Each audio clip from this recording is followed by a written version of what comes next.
حبیب سے عرض کیا کہ آپ ہمیں اپنے رب کا نس بتائیں، شجرہ بتائیں، اپنے رب کا بایو ڈیٹا بتائیں، میرا آپ کا رب کون ہے؟ تو اللہ پاک نے فرمایا ان سے کہو میرے حبیب، ان سے کہو، کل سے مراد ان سے آپ فرما دیں قل هو اللہ احد اللہ الصمد۔ جب بندہ پڑھتا ہے نا اللہ الصمد، غور سے سنیے گا، قل هو اللہ احد احد احد اللہ الصمد، جب بندہ پڑھتا ہے نا اللہ الصمد، جو سمد ہے، سمد صاد میم اور دال، جب بندہ پڑھتا ہے نا اللہ الصمد، تین فرشتے فوراً اسی کی طرف متوجہ ہوتے ہیں، اور اگر چوتھا آنا چاہتا ہے تو اس کو کہتے ہیں ابھی تیرا وقت نہیں، تیری ضرورت نہیں، چوتھا اسرائیل۔ یہ جو لفظ سمد ہے یہ عمر بڑھاتا ہے، یہ وقت بڑھاتا ہے، یہ دولت بڑھاتا ہے، یہ عزت بڑھاتا ہے، یہ طاقت اور شعور بڑھاتا ہے، یہ احساس اور ادراک بڑھاتا ہے، یہ زندگی کے دن رات کی روشنیاں بڑھاتا ہے اور کرنیں بڑھاتا ہے۔ کون سا لفظ؟ سمد۔ یہ سمد وہ لفظ ہے جو زندگی کے دن رات بڑھاتا ہے، برکتوں کے دروازے کھولتا ہے، فیض اور کرم کے دروازے کھولتا ہے۔ یہ لفظ، یہ وہ لفظ ہے۔ تین فرشتے جبرائیل، میکائیل، اسرافیل، بڑے فرشتے، یہ تین فرشتے جب سمد پڑھتا ہے اللہ الصمد، اے اللہ سمد کو بھیج دے، اللہ الصمد، اے اللہ سمد کو بھیج دے۔ سمد سے مراد وہ تین فرشتے جبرائیل، میکائیل اور اسرافیل، اے اللہ سمد کو بھیج دے۔ وہ تینوں فرشتے آ کے کہتے ہیں میرے رب کی محبتوں میں سے محبت چاہتا ہے، دولتوں میں سے دولتیں چاہتا ہے، تاجوں میں سے تاج چاہتا ہے، اقتداروں میں سے اقتدار چاہتا ہے، شان و شوکت میں سے شان و شوکت چاہتا ہے، ملک مال چاہتا ہے، صحت حکومت چاہتا ہے، اقتدار رحمت چاہتا ہے۔ بول چاہتا کیا ہے؟ اگر چاہتے ہیں کہ کوئی ایسا عمل ہو جو رونگٹے کھڑے کر دینے والا عمل ہو، رونگٹے کھڑے کر دینے والا عمل ہو، رونگٹے کھڑے کر دینے والا عمل ہو، اگر آپ چاہتے ہیں کوئی ایسا عمل ہو تو ایک بار سورت اخلاص قل ہو اللہ پڑھے، صرف ایک بار، صرف ایک بار سورت اخلاص پڑھے، صرف ایک بار، اور جب پہنچے نا اللہ الصمد قل ہو اللہ احد اللہ الصمد۔ میں یہاں بھونٹ پورا میں کچھ دن رہا، اور ایک صاحب میرے پاس آئے، مجھ سے کہنے لگے کہ میرے اوپر کسی نے ایک ایسا کالا جن اور ایسا خطرناک جن مسلط کیا ہے کہ جو میں آنکھوں سے دیکھتا ہوں اور میری بیوی آنکھ سے دیکھتی ہے، بچوں کو نظر نہیں آتا، کوئی گھر میں آئے اس کو نظر نہیں آتا، میں آنکھوں میں دیکھتا ہوں۔ کہنے لگا ایسے دیوار کے اندر چلا جاتا ہے، پھر دیوار سے باہر نکل آتا ہے، چھت کے اندر جاتا ہے اور چھت پھٹتی محسوس ہوتی ہے، ہم ڈر کے بعض اوقات ہٹ جاتے ہیں کہ چھت پھٹی ہے گر نہ جائے، پھر وہ مل جاتی ہے، پھر ایسے چلا جاتا ہے۔ وہ کالا جن ایسے چلا جاتا ہے، ایسے آ جاتا ہے۔ کہا کہ اسے کسی نے ہمارے اوپر مسلط کیا ہے، مسلط کیا ہے، ان کے کچھ مسائل تھے، کوئی آپس میں مسلط کیے، اور کہا کہ وہ جن ایسا ہے ہمیں عبادت نہیں کرنے دیتا، تسبیح نہیں کرنے دیتا، وظیفے نہیں کرنے دیتا، اعمال نہیں کرنے دیتا، ہمارا منہ بند کرتا ہے۔ مجھے آج بھی اس بندے کے الفاظ یاد ہیں، دو اس کے ساتھ بوڑھی خواتین تھی، ایک بہن تھی ایک بیوی تھی، بیچارہ حالات کا ستایا مارا ہوا، کوئی 60 65 کے 70 کے قریب اس کی عمر تھی۔ کہنے لگا کہ جب میں قل ہو اللہ پڑھتا ہوں تو اس کی گرفت ڈھیلی پڑ جاتی ہے، اور جب میں پڑھتا ہوں نا اللہ الصمد تو کہا کہ اللہ الصمد پڑھتے ہی وہ ایک دم دور ہو جاتا ہے، ایسے جیسے کسی چیز کو کوئی دھکا دے اور وہ چیز دھکے سے ایک دم دور ہو جائے. اللہ الصمد، ایک دم وہ دھکے سے ایک دم کوئی دور ہو جائے. کہا کہ ایسے ہی ہوتا ہے اللہ الصمد. اور کہا کہ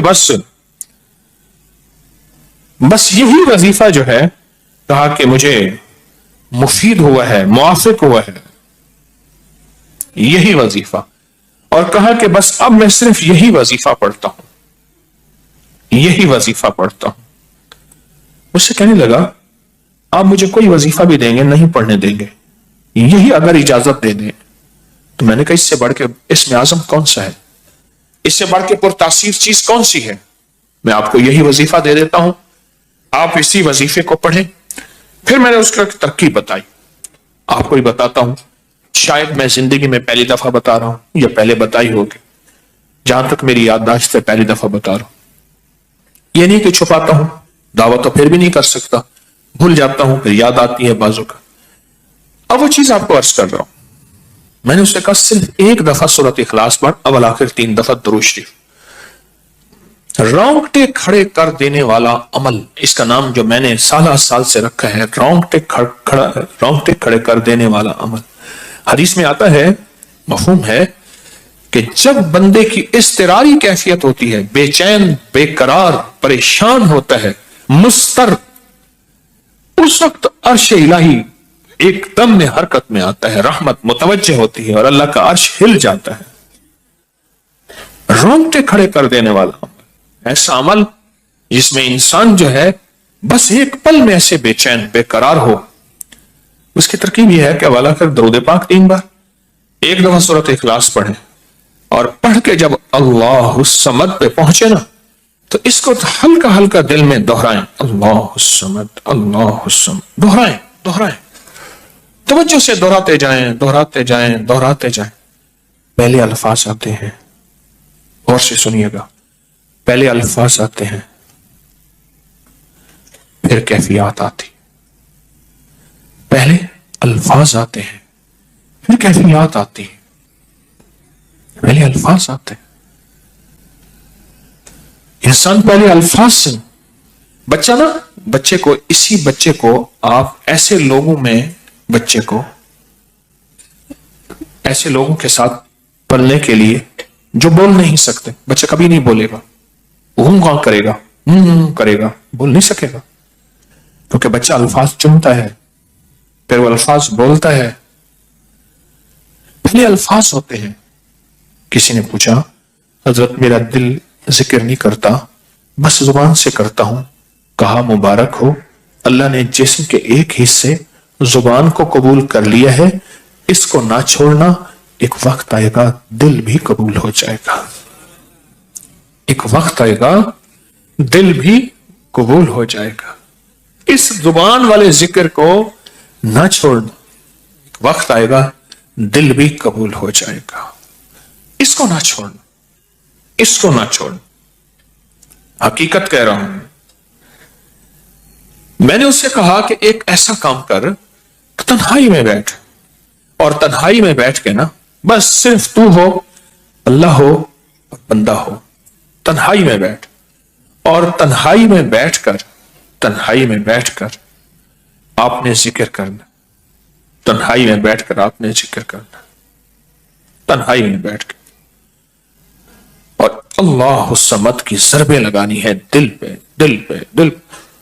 پڑھنی صرف ایک دفعہ سورۃ اخلاص ہے. اور جب دیکھے نا رونگٹے کھڑے ہو گئے ہیں اور انگ میں سے آنسو بہنا شروع ہوئے ہیں، آنکھوں سے، آنسوں سے، اور دل سے، اور کیفیات سے، ہر جسم کا حصہ اللہ کی طرف متوجہ ہو گیا ہے. ہر دل کا حصہ، ہر جسم کا حصہ، ہر رگ اللہ کی طرف متوجہ ہو گئی ہے. تو پھر اللہ کے ساتھ تعلق بنا اور اپنی مراد، اپنی آس، اپنی امید اللہ کے سامنے پیش کر. اپنی مراد، اپنی آس، اپنی امید اللہ کے سامنے پیش کر،